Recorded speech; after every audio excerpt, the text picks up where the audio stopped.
اسرائیلی فوج نے ایران کے خلاف جارحیت کے 15ویں روز بھی حملے جاری رکھے ہیں۔ تہران کے مختلف مقامات پر فضا سے بمباری کی گئی، مغربی اور شمال مشرقی علاقوں میں دھماکے ہوئے۔ تہران میں ایران کی وزارت دفاع کے قریب بھی حملے کیے گئے۔ ایران کی پاسداران انقلاب نے 3 گھنٹوں میں 6 امریکی اور اسرائیلی ڈرونز مار گرانے کا دعویٰ کیا۔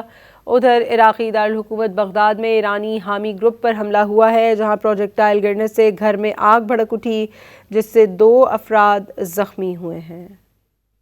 اسرائیلی فوج نے ایران کے خلاف جارحیت کے 15ویں روز بھی حملے جاری رکھے ہیں۔ تہران کے مختلف مقامات پر فضا سے بمباری کی گئی، مغربی اور شمال مشرقی علاقوں میں دھماکے ہوئے۔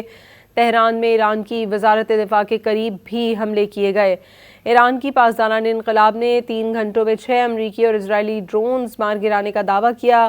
ادھر عراقی دارالحکومت بغداد میں ایرانی حامی گروپ پر حملہ ہوا ہے، جہاں پروجیکٹائل گرنے سے گھر میں آگ بھڑک اٹھی، جس سے 2 افراد زخمی ہوئے ہیں۔